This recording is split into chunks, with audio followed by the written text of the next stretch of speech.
Okay, class. Let's get focused now. Not the same effect. No.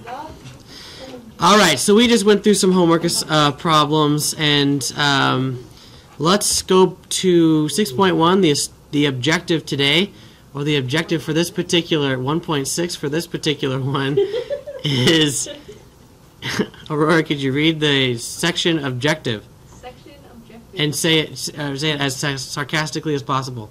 Students will know how to find inverses of functions graphically and algebraically. We're going to have to do that from now on. Section objectives are going to be said sarcastically. Algebraically. Okay. That should be a hoot. All right. Inverses of a function. So a function can have an inverse. The composition of two functions that undo each other indicates that the function that was a composition of the other is the inverse of that particular function. Okay, so if we form a composition of two functions, we should get the identity function, which is y equals x. Okay, so everything cancels out, it undoes everything, and we end up with just good old-fashioned x. The function is given as a set of ordered pairs. Its inverses would be that the x's and the y's all interchange. And that's one way, a little bit of evidence, that to find an inverse of a function, we swap the x's and y's. For example, if f of x equals x plus 2 and g of x equals x minus 2, then how can we show that these two functions are inverses? Well, we do the composite of it. The composite would be, do I have that? No, I don't. The composite would be f of g of x. And if f of g of x equals x, then you've done it. So let's do that. We're going to take this and we're going to plug it right in to x. And that is x minus 2 plus 2. X equals, or f of x, the composition of those two is equal to x. So that's how you show that those two are inverses of each other. We're going to learn some new terminology in a moment after we go through the formal definition. The formal definition. The function f and g are inverses of each other if and only if. Ooh, IFF. F of g of x equals x for every x in the domain, and don't forget to do it the other way. G of f of x equals x for every x in the domain of f. Okay? So, So, let's have somebody else read this. Allie, could you read that for me? For a function of f that is defined by a set of ordered pairs to form the inverse function of f. Oh, again. Interchange the first and second coordinates of each of these ordered pairs. Okay, so we interchange the coordinates. The new function that we have, the inverse function, is f and it's raised to a -1. That means the inverse. So a function f and its inverse f of f -1, the domain of f is equal to the range of f of x, or f of -1, and the range of f is equal to the domain of f of -1. So not only do our x's and y values change, so do the domains. The domains change. The domains and range change. They swap. Also, let's have Jean, you read this one here. To verify that two functions f and g are inverse of each other, find f of g of x and g of f of x with both of these compositions are equal to x for every x in the domain of the inner function, then the functions are inverse of each other.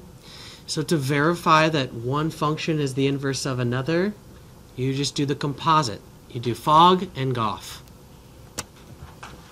Example, verify that the function f of x equals 2x minus 3 and g of x equals x plus 3 divided by 2 are inverses of each other. Let's do that. So we're going to take f of g of x, and we're going to take g of f of x. You guys can probably do this on your own. Do we have time? No, I'm going to go ahead and do this. So we're going to take g of x and we're going to plug it into the x portion. This is 2 times x plus 3 divided by 2 minus 3. What happens? The 2's cancel and we get x plus 3 minus 3 and our answer is x. We are halfway there. We do it the other way. We're going to take f of x and plug it in for the x in the g. So we get 2x minus 3 plus 3 over 2, which simplifies to 2x over 2, which simplifies to x. We have verified that those two functions are inverses of each other. Okie dokie?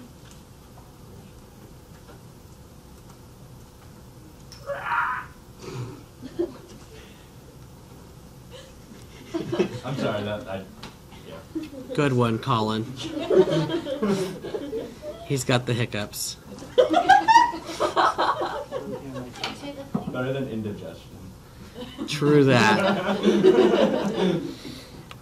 There's a guy who has the hiccups, and he's had them for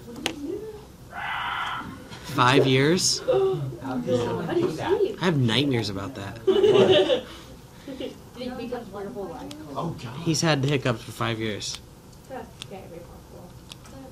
Like, it never stops? You can't want to live like that. Yep, moving on.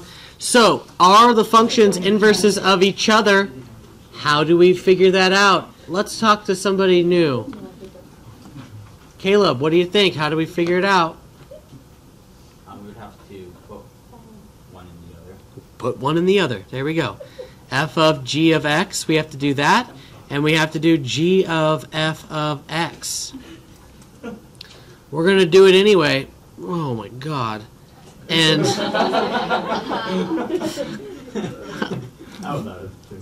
I'm really struggling right now. Let's go ahead and do that. We have 1 over the square root of x plus 3 plus 3 times 1 over the square root of x plus 3 squared. This is this is a good problem. The other one was a little too simple. This one's a good problem.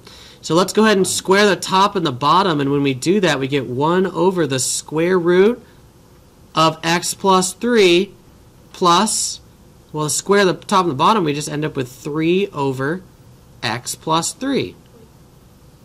Gosh, we probably should rationalize our denominator. What do you think? Let's do it, please. And so, we're going to rationalize that. That turns into the square root of x plus 3 over x plus 3 plus 3 over x plus 3. Now they have like terms. Let's put them together. That equals the square root. Oh my God. The square root of x plus 3 plus 3 over x plus 3. Does anybody see any way that those are going to cancel or anything like that? I don't think so. So I can say at this particular spot that these are not inverses.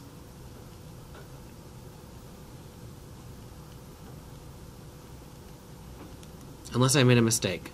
And I probably might because I'm hurting. Yes? Do you have to do both equations to tell if they're inverses? Like, say that one works, but you haven't tried another yet. Is it safe to say that they are inverses? You have to do both. Okay. What if the first one's not? Then you don't. If one doesn't work, then you can stop. Yes. So you don't, if you like rationalize that one, you don't have to do anything to the other one. Mm-hmm. It's Because if one doesn't work, there's no point in checking if it's the inverse. no, not like the the second step, the third.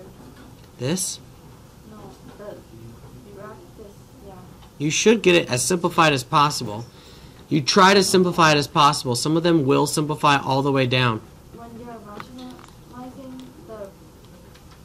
This? that one, yeah, you don't have to do the other one. No, I'm rationalizing this fraction. You don't rationalize the side of the equation, just the fraction. Okay? You don't have to like combine this. Nope. Once you get this, and then you get a common denominator. They just happen to be common denominators afterwards, and so we can add them together. Oh, yeah. Okay. All right, we got to move on. That's it? Okay. Oh, yeah. That's it. So, like, just f of g of x. Yeah. I think it was Jimmy last year who did mention that he asked me to find an example of a g of x, g of an inverse function that would satisfy one but not the other. I have yet to come up with that. Think about it. So, What? you do need to verify both, but that if one works, the other one, so far I can't find one that doesn't work. So, no, I didn't look it up. I kind of just forgot about it, but Jimmy kind of reminded me. All right, next. Elizabeth, could you read this for us, please? If we interchange all the x's and y's for every point on the graph of a function, the graph would reflect about the line y equals x. Ooh, cool. So that's the identity function. So if we have any graph that we have and we want to find its inverse, the inverse will reflect over not y, not x, but y equals x. Okay? So we have we are going to consider y equals x cubed, and its inverse y equals the cube root of x. Saputo, use a calculator. No. That's pretty. Okay, so here's what it looks like. So our first one right here, and I made the window really nice so it looks pretty. But this red one right here, don't tell me what to do. This one right here, that would be x squared, or x cubed, excuse me. The blue one, that would be y equals x.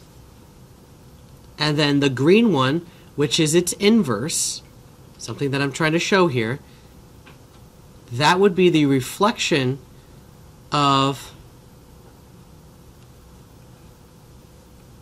x cubed, which is the cube root of x. Okay? So it reflects. Now, I just happen to do this over here. This is, this is actually 1, 2, 3, 4, 5, 6 functions that I've graphed. Okay? That's how I feel right about now. Okay. So that's it. And you will need to graph these, so be careful. Does the function have an inverse function? So this is a different question. When I'm asking, pay attention please, this is an important question. Inverse functions, they need to be functions as well. Okay? There are some functions that do not have a inverse function.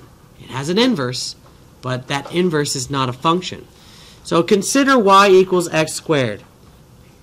Luis, read this. If every horizontal line meets the graph of a function in at most one point, then the inverse of the function will be a function. So someone asked me a long time ago about the horizontal line test. Is there a horizontal line test? The answer is yes. The vertical line test tests if the graph is a function. The horizontal line test tests if its inverse is also a function. So let's graph this. I'm going to quickly graph this right here. I think that's right. Yep. And we have a couple of things, a couple of items that we have to use for information. One, we can safely say that this is a function, that this is f of x equals x squared. The question is its inverse a function? Well, if I was to reflect every point over the identity function, which looks something like this, a little bit straighter, but looks like that. That's the identity function. If I was to reflect every point over the identity, we would end up getting a graph that looks like this. And that, what happens with that? First off, does that pass the vertical line test? So f prime of x, or f prime, or not to f minus 1, is not a function.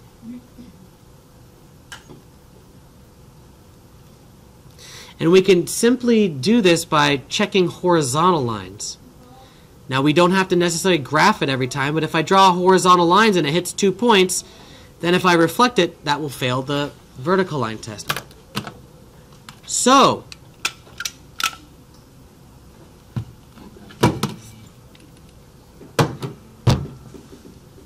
let's move on. 1-to-1 means that it passes the vertical line test and the horizontal line test. It also means that the function and the function has an inverse function. That's what it means for it to be 1-to-1. If a function is 1-to-1, that means that no two elements of the domain of the function correspond with the same elements in the range of the function. To tell whether the function is 1-to-1 from a graph, simply use the horizontal line test. That is, check to see if every horizontal line intersects the graph at 1 point at most. Do you remember way back when we did these little graphs here where we had 1, 2, 3, and 4, and then we had the range was 2, 8, 9, 10 or something like that? And we were allowed to say 1 goes to 2 and 2 can go to 2. That's a function, but that is not 1-to-1. 1-to-1 means it has to go both ways. If I was to change the direction of the arrows, that should not happen. Okay? So that means the inverse is not a function. Okay? It would have to go like this. That's okay. This is not okay. I can leave this up. 1, 2, 3, 1, 2, 3. 1 goes here, 2 goes here, 3 goes there. Not okay. So f prime doesn't exist. And I say f, the inverse does exist, it's just not a function. Okay? That's the key thing here. I thought it wasn't the arrows for the elements. That's to see if the original is a function. Okay? To see if the inverse is a function, it has to be able to go both ways. Can we move on? What? Yeah? Okay, you're killing me. Does the graph of the function have an inverse function? Does it pass the horizontal line test? No. So the answer f, -1, doesn't exist.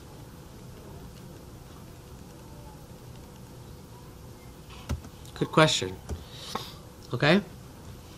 It fails it says explain, fails, and you guys can do this quick hand, fails horizontal line test. How do I know? Ooh, it failed. 1, 2, tree. Okay. Keep up the good work. Is there an inverse? Is the question. If so, graph the inverse. We already got it. It's already on there? Well, you have one of them. Well, one of them can be done and the other one can't. Yeah. This is a reflection over the identity function. Every point here that I've chosen reflects over it to a corresponding point. Yes? So if the function is like if the identity function crosses into like the function you're graphing, that means it won't reflect over it. No, I mean like it could cross. They may cross. In fact, you have functions like let's say you had this particular function. Okay, that's the original function. If I was to figure out its inverse would definitely cross it. Okay? So Not, the other one can be inverted as well. yeah, this one can be inverted, but its inverse is not a function. It fails the horizontal line test. Okay. It does reflect, and I could reflect it if you wanted me So to. anything can be reflected, just Yeah. it's not a function. Here's what would it be. Here's what we would do. I'm going to go to Format, and how about I flip it? It's going to flip over the x-axis, and then it's going to flip over the y-axis. Is that right? And then, oh fudge. Yep, definitely. Control undo. There you go. It would look like, shoot, it would look like this. The bow tie. It would look like that. Okay. So it can do that, it just won't be a function. Yeah, it's not a function. That's definitely not a function after you reflect it. So if it's not a function, then it doesn't have an inverse. If it's not a function, its function isn't. If it has an inverse, its inverse isn't a function. So everything can be inverted pretty much. Yes. It just depends if it's an inverse based on the horizontal line. Yes. Okay, so let's get to the inverse and finding it. So there's a couple steps. One, we want to decide if it passes the horizontal line test. If it does, good. Okay? Then all you need to do is you interchange the roles of x and y to figure out what the function is and solve for y. Then you replace y with f negative 1 of x, and that is its new function. We're going to go ahead and say that verifying it is something that we've already talked about, but you verify it. So let's do that. Okay, I want to do this for you. We're going to see if this works. Is this a function, and is this function one-to-one? The answer is yes. So step 1 is already yes. Step 2 is write the function. So this one we have y equals 4x minus 5. And now, to find the inverse, we're going to change the roles of x and y. We're going to put x for y and y for x. That's all you need to do. And then you solve for y. Oh, okay.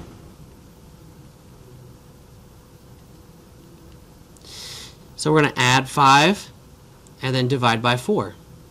X plus 5 equals 4y. Divide by 4, and we get y equals x plus 5 divided by 4.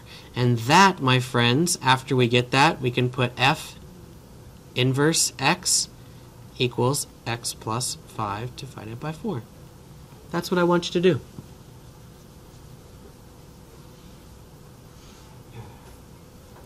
It's actually not a very hard process.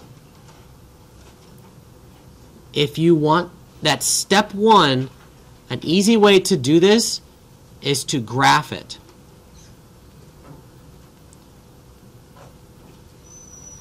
If we graph it on the GDC, we'll be okay. All right? Also, you can plug in numbers for y and see if you get 2 numbers for x. Okay? So for instance, a thing that you could do algebraically was y equals x squared. I could do something like this. 4 equals x squared. Do I get 2 answers for that? You do. You get plus or minus the square root of 4 equals x. So you get plus or minus 2 equals x. The inverse, therefore, is not a function. Oh, it says find the inverse of the function if they exist. For the last one, you said the inverse was not a function. No, I was doing an example over here, as a side example.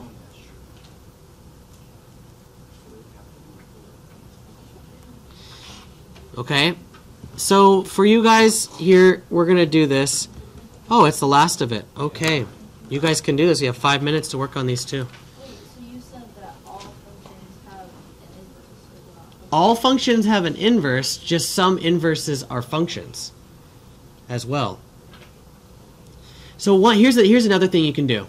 Okay, trick, here you go, everybody pay attention. Find the inverse first by swapping the roles of x and y, and then just check to see if that inverse is a function. It may be, it may not be. It's pretty easy to do it that way. Could you give us the homework that we're going to have to do? Yeah. Just let me decide what it is. I accidentally didn't write it down. Oh.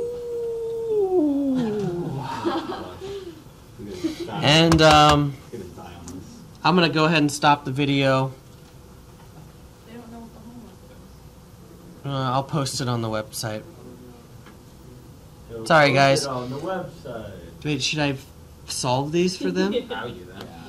All right, I'll solve it. Jimmy, your job as a TA, come up with a homework assignment. Go. No homework. Y equals the cube root of x minus 5. Swap roles. X equals the cube root of y minus 5. Solve for x. Sorry, solve for y. Cube both sides. X cubed equals y minus 5. Add 5. X cubed plus 5 equals y. Is that a function? Yeah, it is.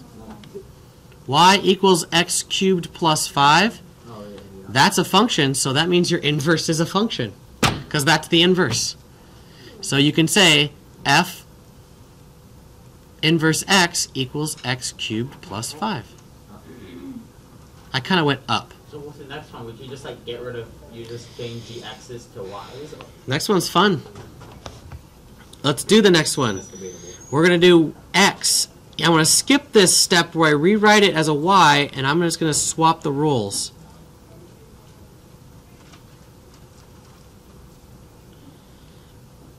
I'm going to multiply both sides by y plus 2. And we get y plus 2, x equals y minus 4. Why am I doing that? There's a reason why I'm doing this. Why wouldn't y and Farts. y just cancel out? No, they can't do that.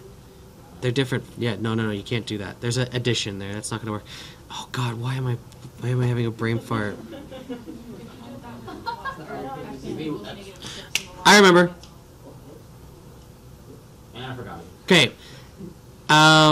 Distribute. You get x, y plus 2x equals y minus 4. You're going to add 4 to both sides. You get x, y plus 2x plus 4 equals y. I'm going to subtract xy minus xy. We get 2x plus 4 equals y minus xy. We get 2x plus 4. I'm going to factor out the y. That's what I'm looking for. It is 1 minus x. And then I'm going to divide both sides by 1 minus x. And so my solution is, and it is a function, f inverse x equals 2x plus 4 over 1 minus x.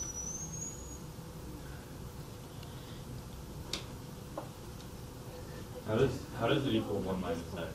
Because I factored a y out. I factored a y out of this, I left a 1.